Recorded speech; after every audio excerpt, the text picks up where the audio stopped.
আসসালামু আলাইকুম, কেন আছেন ওনারা? ব্যাগুন আশা করি ভালো আছেন। আলহামদুলিল্লাহ ওনারা দোয়া আমরা ভালো আছি। আজিয়ে ওনারা শেয়ার করছুম দে টাইগার মুরগি রান্না করছুম। তো একদম ভালো করি দুই দাই পরিষ্কার করে ফেলাই। গুস্তগিন কিন্তু তেমন বড় নগরী ছোটো নগরী মানে আন্তাজ করি হাঁটিয়ে আর কি। তারপরে এখন গুস্তগিনেরাই কিন্তু সিদ্ধ করছুম, হাফ সিদ্ধ করছুম আর কি। তো চুলের মেদি ফ্রাই প্যান দিয়ে দিই, বয় দিই, তারপরে দিয়ে দিই পানি সহ দিয়ে দিই। পানি কিন ইজি ইয়ের মানে কি সিদ্ধ হয়ে যার করে আর কি পানি। তারপর দিয়ে দিই গুস্ত কিন দিয়ে দিই। আর আম্মা কিন্তু এরকম সিদ্ধ করিয়ে নে রান্না করিয়ে না হয় বোধ, মানে এনে ডাইরেক্টলি এন্ডিলে রান্না করিয়ে নহা এই শিপে সিদ্ধ করে ফেলার আগে বাগে। তারপরে 2-1 মিনিট একদম বাড়া করি লাড়াচাড়া করে দিই। তো এখন দে ফেলের একান একান করিয়ে না যেহনো ব্রয়লার মুরগি কিন্তু আম্মা সিদ্ধ করে হা মানে ডাইরেক্টলি নহা আর কি।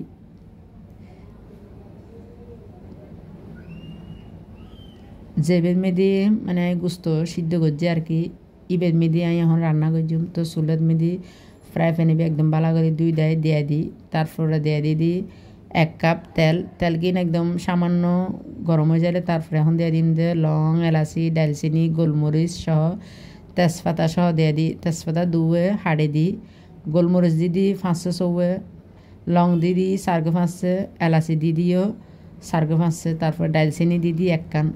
2-1 মিনিট একদম লাড়াচাড়া করে দিই, মানে কি লং এলাচির খুশবু বাইরে বললে। তারপরে দিয়ে দিই পিঁয়াজ 1 কালা দিয়ে দিই। তো 2-3 মিনিট ফেজে একদম ভালো করে ফ্রাই করে ফেলিম। পিঁয়াজ গিন নরম হয়ে যাবে।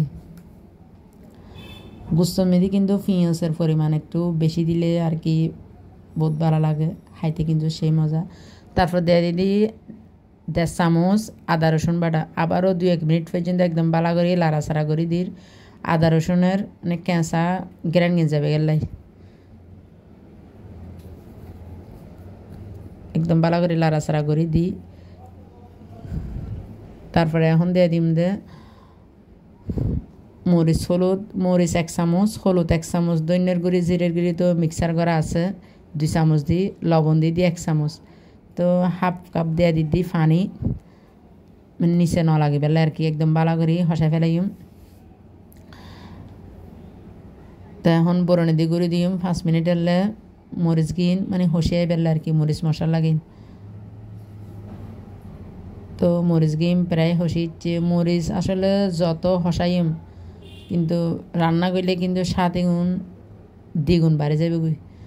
তো গুস্তগিন দিয়ে দিই, সিদ্ধ করা গুস্তগিন একদম বালা করে লাড়াচাড়া করে দিম দে, মানে গুস্ত মেদি মরিচ মশলা একদম বালা করে মিশে বেলাই।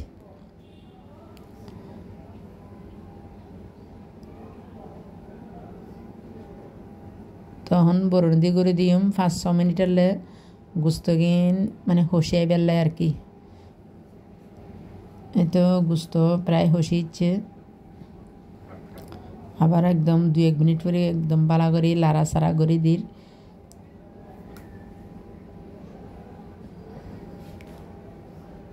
তারপরে এখন দিয়ে দিম দে পানি। পানি কিন্তু বেশি দিতাম না, মানে হাফ কাপ দিয়ে দিই আর কি। পানি দিয়ে দিই কিন্তু গরম পানি। রান্না হইতে কিন্তু বেশিক্ষণ সময় না লাগে, এই শীত পানি গরম পানি দিই।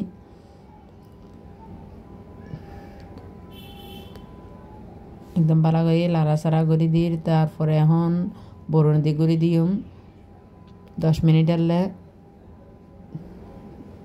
রান্না কিন গোট গাড়ে আইব, মানে সিদ্ধ হয়ে আইব আর কি।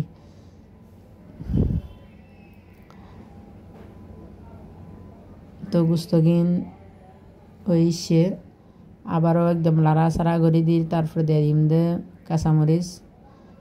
মুরগির মাংসের মধ্যে কিন্তু কাঁচামরিচ পরিমাণ বাড়া দিলে কিন্তু জাল জাল খাইতে কিন্তু বহুত মজা লাগে।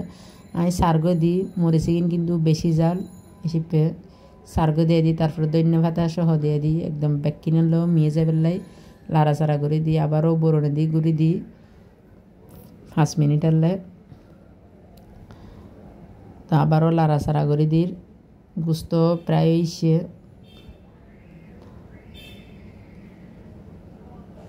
এরকম করে কিন্তু লুচাই লুচাই করে রান্না করলে কিন্তু খাইতে কিন্তু সেই স্বাদ। তো রান্না করা গিয়ে চুলার আঁচ বন্ধ করে দিই। তো এখন উগে প্লেটের মধ্যে আমি এখন পরিবেশন করি।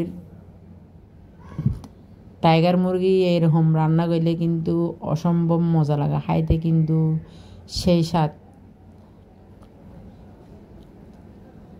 এরকম লুচাই লুচাই করে রান্না বহুত মজা।